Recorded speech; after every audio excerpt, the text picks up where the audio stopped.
Rusty. He has that transitional leash over the nose, and it goes back behind. It's hard to see in all the fluff. It goes back in between the ears and pulls up here. I will go over how we put this leash on and take it off and stuff later. But right now, basically what it does is it creates pressure whenever I pull on the leash, and whenever I release the leash, it lets go. And so we're working on just being calm, cool, and collected. We're working on how to go for a walk. Basically, all we're doing right now is familiarizing Rusty with the leash and starting with our 5 tools. These 5 tools are super important. We will use them anytime there is pressure created on this leash. And we'll go over those all throughout the week. You want to make sure you really know those 5 tools because you're going to need them. So we've been chilling here for a little bit. We're going to go for a little walk. Come on, Rusty. Here we go. So we're just going to go for a little walk. I'm wanting that nice loose leash. So one tool is a flick. You can see me just flicking anytime there's pressure created on that leash. The most important thing before we even go over the tools is your hand placement. I want your hand to be behind your bum. See how my hand is back here? It's offset just behind my body, and my leash is short enough so like right now Rusty's beside me, perfectly collared to leg, so it's nice and loose. If he got in front of me just a little bit, you can see how he's just ahead of me, there will be pressure on this leash. You see the pressure on the leash now? And that's when I know I need to use the 5 tools. So right now, he's beside me, my hand's in the correct position, my leash is nice and short but loose. I can't stress how important this hand placement is, because if I let my hand wander in front, now is there any pressure on this leash? No, and look how far Rusty is ahead of me. He can't see where I am. The whole point of him learning to stay leg to leg or collar to leg like this is so that he learns how to learn to watch me in his peripheral, so he can learn how to stay with me and never create pressure on this leash. My goal is for eventually, over time, for us to be able to walk together and there be no pressure on this leash. We're just walking, he's paying attention to me. We have this awesome partnership where I'm leading and he's following, but he can be calm, cool, and collected and know I've got him. Anytime I stop, you can see right now he's standing up. I'm going to use one of those 5 tools, which is called the reset, where I just lift up the weight of an apple. It is his first day, so this reset is probably going to take a very long time, and that's okay. But I'm not going to use the word SIT. I'm not going to force him. I'm not going to push him. I'm going to wait here. Part of this behavioral training is teaching Rusty how to control his own impulses, the hair, and teaching him how to make good decisions all on his own. If I am always telling him what to do, he'll never be able to make good decisions on his own. He'll always be dependent on me bossing him around.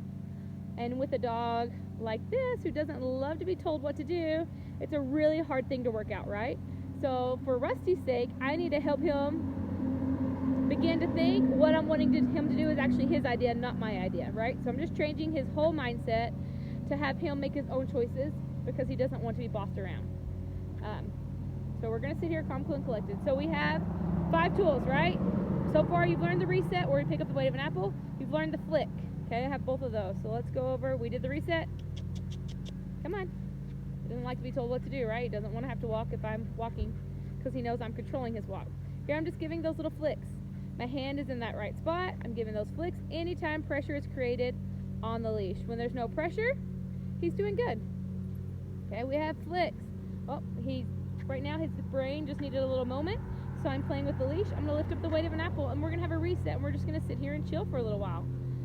One of the coolest things for your dog to be able to do is to learn how to sit here. Just to be patient. I can talk to a neighbor, I can check my mail, I can tie my shoe, I can help a kid. But if you never practice this patient sit, he's not going to be able to do it. So it's okay if he says, I'm starting to get frustrated, give me a break. So then we just give him a break. So we're just going to sit here and practice this reset where I lift up the weight of an apple and I wait for him to put his bum down. When the bum goes down, the leash will go down. And we're just going to wait for Rusty here. Whenever he's ready. Bum went down, leash goes down. He's fidgeting with it, so I'm just going to fidget back with the leash, letting him know he doesn't need to play with it. It's not that he dislikes the leash. He is getting used to it, so it can be like wearing a smart watch for the first time. It can be a little more uncomfortable until you get the hang of it. But it's the lack of freedom. He doesn't like not being able to jump all around and not be able to pull me all around. He really loved being able to just do whatever he wanted because he's so strong. This leash helps me have the tool that I need so that I can control him, and he doesn't like me having that control yet. Pretty soon he'll get the hang of it, and it will feel so good to not have to be in control himself. All right, so Rusty is already improving when we get going. If you remember from the first video, he'd kind of throw a little fit and kind of pull that "don't tell me what to do" card where he didn't want to go. So right now, pressure, flick, pressure, flick. So we talked about the flick, we talked about the reset. The other thing we can do is zigzags. I'm just gonna kind of walk all over the place. I'm kind of just moseying, walking here or there, not a straight line. That really helps the dogs to not focus on getting from point A to B. It starts to help them focus more on me. If you notice, I'm actually using the flicks along with the zigzags, right? I can use a combination of these tools. I can use the tools anytime. The thing I don't want to do is just use the same tool over and over and over again. I really want to use all 5 tools so that we don't familiarize him too much to one tool and he just stops listening to it. Whew. Sorry, a bee landed on my hand. Alright, so I have my zigzags. Right there I just did a direction change. That's another one of my tools. So I have the reset where we put our bum down. We have the zigzags. We have the direction change. We have the flicks. And my last one is a rollback. He's actually doing beautiful right now. Nice loose leash. So I can't show you the rollback right now. But in just a second, I'm sure he'll create some pressure again. And we'll do a rollback.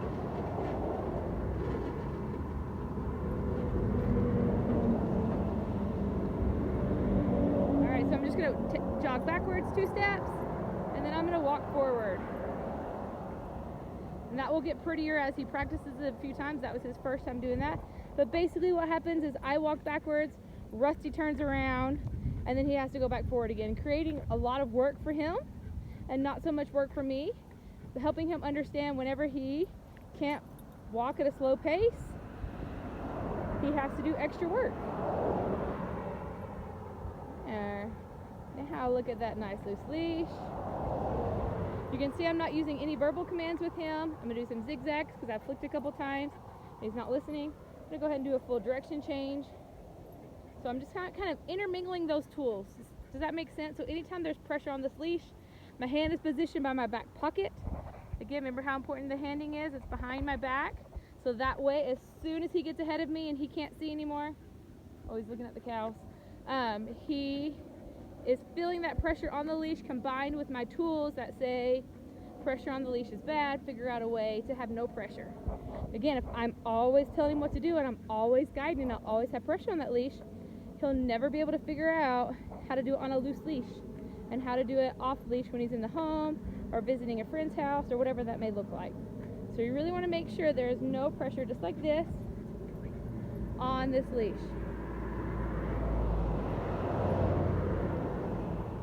When there is pressure, you're going to use one of those 5 tools. I do some zigzagging.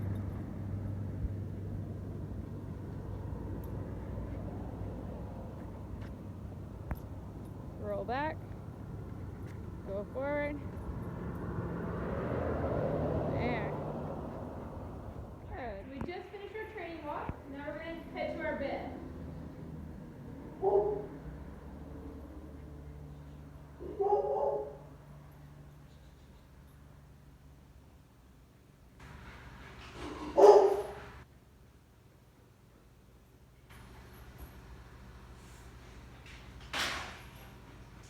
Now is our chance to love all over Rusty.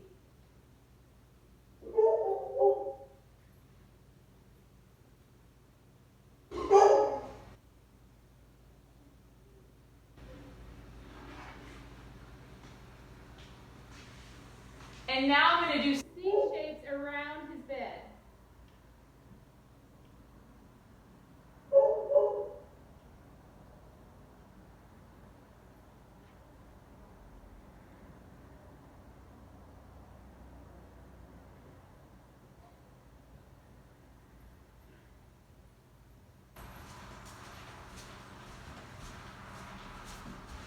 If you notice, as I'm doing these C shapes, I'm spinning in towards Rusty.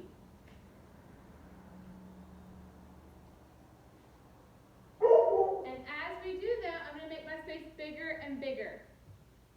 So I'm going to start to walk around the table.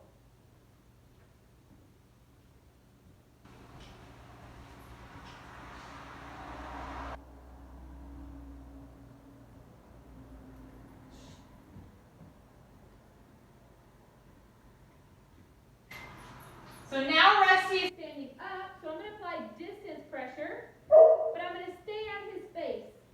So wherever he turns, I will just stay on his face. As soon as his bum goes down to that calm state, I open up and close that, and I'm going to start my circles again. So that distance pressure is how I correct Rusty whenever he gets anything off that bed, because I want him to lay on the bed. That was beautiful. He laid down, so I'm going to go pet on him.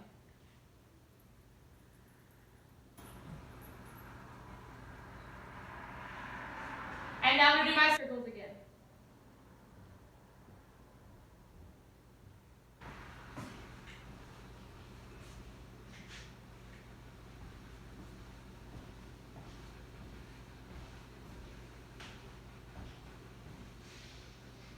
The bed is super important.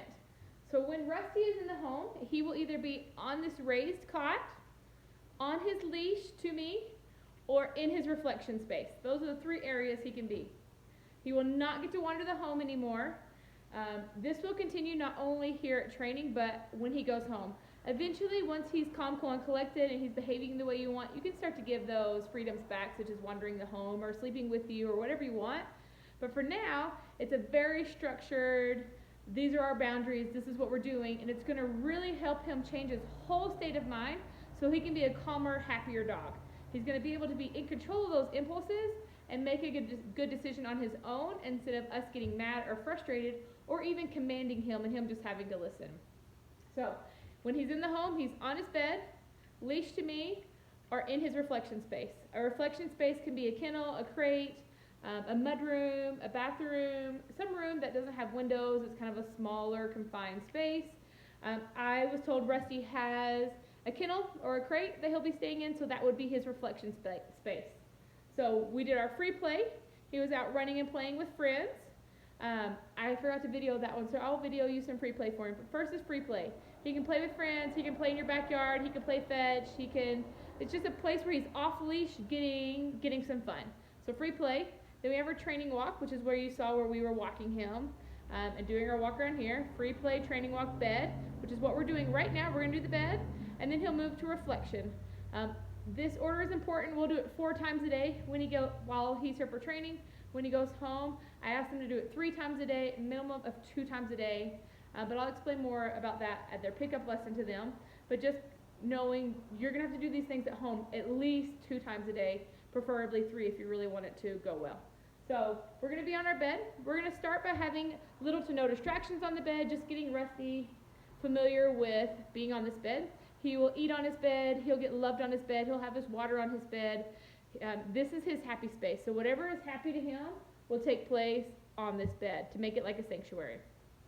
So right now we're going to have little to no distractions. As he gets more comfortable with it and familiar with it, we're going to start adding knocking on the door.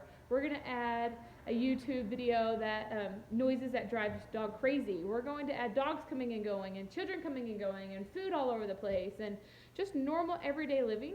We'll have 7 kids coming home from school and moving and grooving, and I just want Rusty to learn how to control himself. Right now there's a fly that he's chasing.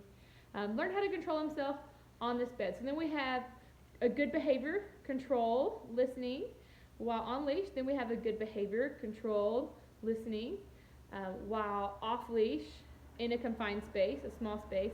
And then over time he'll be able to do those same things in a home with a bigger space, right? But if he can't control himself on this bed, he's not going to be able to control himself in your 4,200 square foot home, right? He needs to learn how to control himself here first, and then he'll be able to graduate and move up from there. So free play, training walk, bed, reflect. Free play, training walk, bed, reflect, right? We're going to do all 4 of those multiple times. You're going to do them when he goes home. When he's at home, he's on his bed. You can see the transitional leash is off the nose, but the leash is still on him. That leash is so if he got up and ran, I can catch a leash. I can't catch a dog. Dogs are pretty fast. I can step on a leash and then walk him back to the bed. There's minimal touching, so he's not getting reassured that way. I'm going to use that distance pressure like I was using where my tummy and my body is facing his face. As he moves his face around, I move my body around also to match it until his bum goes down. That's distance pressure. When we're on the walk, we have the contact pressure where I'm lifting up the weight of an apple or doing those flicks or the zigzags or the rollbacks or the direction change. I had the 5 tools there, I had the tools inside, and with those tools of different types of pressure, Rusty is going to learn how to calm himself and how to, we're changing his whole mindset that these beliefs will now be his beliefs or things he wants to do, so I'm not forcing him to do it. He's choosing to do it, and he will be happy, and it'll make you so much happier.